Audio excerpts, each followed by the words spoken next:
5 seconds. Start.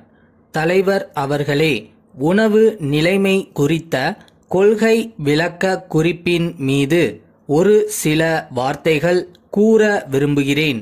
பொதுவாக கடந்த சில ஆண்டுகளாக தமிழகத்தில் மழை அதிகமாக பெய்வதால் வெள்ளமோ மழை இன்மையால் வறட்சியோ ஏற்படுகிறது. அதன் விளைவுகளை பொதுமக்கள் கோடை மாதங்களில்தான் சந்திக்கிறார்கள். அத்தியாவசிய பண்டங்களின் விலைகள் ஏறக்கூடிய சூழ்நிலை இந்த மாதங்களில்தான் உருவாகிறது. இதை கருத்தில் கொண்டு வருகிற கோடை மாதங்களில் பொதுமக்களுக்கு எந்தவிதமான நெருக்கடியும் ஏற்படாத வகையில் முன்னெச்சரிக்கையாக நம்முடைய உணவுத்துறை தகுந்த நடவடிக்கைகளை எடுக்க வேண்டுமென்று இந்த சமயத்தில் கேட்டுக்கொள்கிறேன். தற்சமயம் தஞ்சை மாவட்டத்திலும் திருச்சி மாவட்டத்தில் சில இடங்களிலும் விவசாயிகளிடமிருந்து கட்டாய கொள்முதல் செய்யப்படுகிறது. பொது விநியோக முறையின் கீழ் ஏழை எளிய மக்களுக்கு அரிசி கிடைக்கவும், சத்துணவு திட்டத்தை நடைமுறைப்படுத்தவும் போதுமான அரிசி கையிருப்பில் இருக்க வேண்டியது மிகவும் அவசியம். ஆகவே அரசு தற்போது மேற்கொண்டுள்ள கட்டாய நெல் கொள்முதல் திட்டத்தை நான் வரவேற்கிறேன். கொள்முதல் நிலையங்களில் பணியாற்றும் ஊழியர்களின் பணியை நிரந்தரப்படுத்த வேண்டும் என்ற ஒரு கோரிக்கை நீண்ட நாட்களாகவே இருந்து வருகிறது.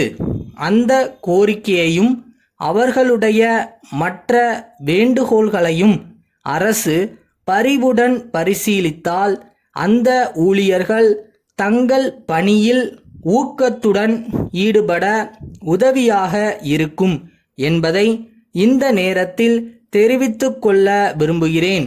நமது மாநிலத்தை பொறுத்தவரையில் அரிசிக்கு அடுத்தபடியாக பருப்பு முக்கிய உணவுப் பொருளாக இருக்கிறது.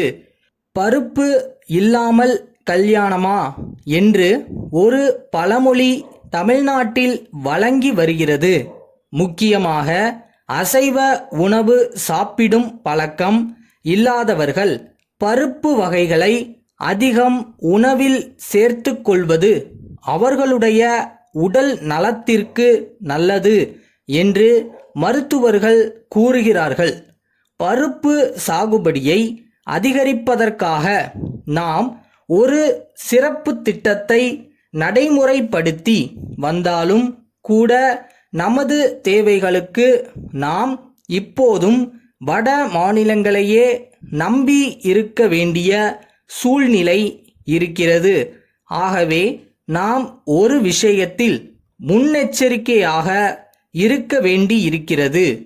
துவரம் பருப்புடன் அதை போலவே தோற்றம் அளிக்கிற ஆனால் தீராத வியாதிகளுக்கு காரணமாக இருக்கிற வேறு ஒரு பருப்பு வகை கலப்படம் செய்யப்படுகிறது. அவ்வாறு கலப்படம் செய்யப்படுவது வட மாநிலங்களில் சில இடங்களில் கண்டுபிடிக்கப்பட்டிருப்பதாக பத்திரிகைகளில் செய்தி வந்திருக்கிறது. இதை மனதில் கொண்டு உணவு பொருள்களில் குறிப்பாக பருப்பு வகைகளில் கலப்படம் நடைபெறாமல் கண்காணிக்க அரசு எல்லாவிதமான நடவடிக்கைகளையும் எடுத்துக்கொள்ள வேண்டுமென்று கேட்டுக்கொள்கிறேன். அடுத்து, உணவகங்களில் வழங்கப்படும் உணவுப் பொருள்களின் விலை நாளுக்கு நாள் உயர்ந்து கொண்டே போகிறது. விலை குறைக்கப்பட்டால் தரமும் அளவும் குறைந்து விடுகிறது. இதற்கு நடவடிக்கை எடுக்க வேண்டுமென்று கேட்டுக்கொள்கிறேன். சென்னை அண்ணா நகரில் உள்ள தேவி அழகு நிலையத்தின் மேலாளர் மதுரை அருள் நகர் மாதர் சங்க செயலருக்கு எழுதிய கடிதம். அன்புடையீர், தங்கள் கடிதம் கிடைக்கப் பெற்றோம். மதுரையில் எங்கள் நிலையத்தின் கிளை திறக்கப்பட இருப்பது குறித்த விளம்பரத்தை பார்த்துவிட்டு ஆர்வத்துடன் தாங்கள் கடிதம் எழுதியமைக்கு நன்றி, தங்கள் கடிதத்தில் கேட்டுள்ள விவரங்களை அளிப்பதில் மகிழ்ச்சி அடைகிறோம். பெண்களின் உடல் அமைப்பை புலவர்கள் கொடிக்கு ஒப்பிடுகிறார்கள். அத்தகைய கொடி போன்ற உடல் அமைப்பு சிலருக்கு பிறவியிலேயே அமைந்து விடுகிறது.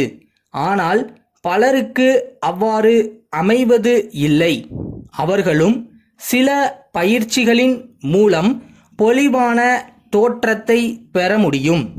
ஆனால் இன்றைய பரபரப்பான உலகில் பெண்களுக்கு அத்தகைய பயிற்சிகளை செய்ய நேரம் கிடைப்பதில்லை. எனவே எளிய முறையில் சீரான உடல் அமைப்பை எல்லா வயதினரும் பெற எங்கள் நிலையம் முனைகிறது. எங்கள் எளிதான முறைகள் விஞ்ஞான பூர்வமானவை. இந்த முறைகள் மேல் நாடுகளில் வெற்றிகரமான விளைவுகளை ஏற்படுத்தி உள்ளதால் உடல் நலத்திற்கு ஊறு விளைவிப்பதில்லை. நீராவி குளியல் வசதி, சிகை அலங்கார நிலையம் மற்றும் ஒப்பனை செய்யும் பணியும் உண்டு. தங்கள் நம்பிக்கையுள்ள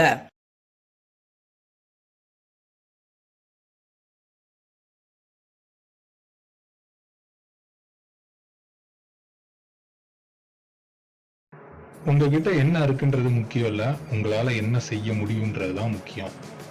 ஞாபகம் வருகிறதா?